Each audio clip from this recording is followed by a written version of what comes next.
Hello, and welcome to Better Know a Member, Natural Resources Edition. To kick off the 115th Congress, we'll be profiling each Democratic member of the committee to help the public develop an understanding of their districts, interests, and positions on environmental issues. With us today is Ranking Member Grijalva, the representative of Arizona's Fightin' 3rd District. Congressman Grijalva, tell me about yourself and why natural resources are important to your constituents. Well, there's a history back home in southern Arizona, which is the area that I represent in Arizona, Tucson, parts of Yuma, Nogales, and a part of Phoenix. But I think the reason is I grew up in this land. I grew up in a ranch where nature was part and parcel of what you did every day. And so the affinity was at an early age.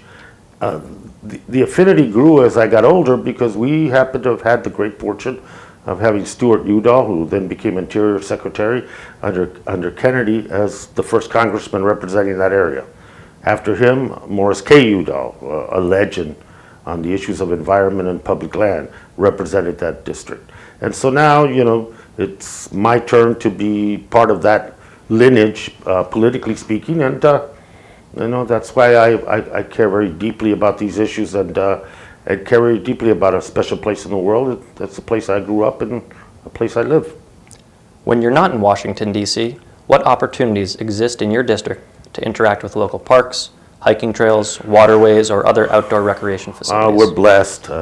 We're blessed in the district. We have proximity to the Grand Canyon in part of the district, Petrified Forest, Montezuma's Castle, Casa Grande Ruins, Buenos Aires, the refuge, and the state and county parks are numerous, and hiking, recreation, historic and cultural preservation projects abound in this area. So from 15-minute drive from Tucson, Arizona, you're at a national park. A weekend, you can visit magnificent national parks all over Arizona. With the Republican Congress and White House, what natural resources, policies, and programs from the Obama administration are you most enthusiastic to defend, and why? I think the primary one, because of President Obama's use of it, was the Antiquities Act, and how important that act was in failure of the Republican majority to do anything about expanding our public land holdings. He's been able to add permanent protection to millions and millions of acres across this country. And I think the importance of that act needs to be defended very, very vigorously by all of us. I also think that making sure that one other legacy of Obama and every president that preceded him is the sanctity of the public lands being owned by all Americans and not given off to particular states or particular counties. I think that is an area in which we have to defend, and that is the long-term defense as well. How have you seen your own district benefit from strong protections on air, water, land, and your natural resources? I think the public response is the best way to explain it. We've had 2 bond elections, voter-approved bonds, that they taxed themselves so that the county could buy open space for permanent protection, so that they could protect washes and waterways, so they could protect groundwater and preserve and protect cultural, historic, and sacred sites, primarily for Native Americans. That was initiated by all the voters in the county. And so I think that's the best example I can use in which a community says, this is special, this is important, and we're going to help pay for it.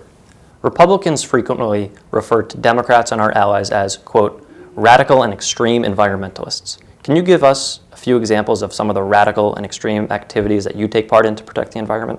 Yeah, some of the more extreme activities I have is I go to a briefing quarterly on water in the arid desert, being put on by the University of Arizona and the Climate Change Center.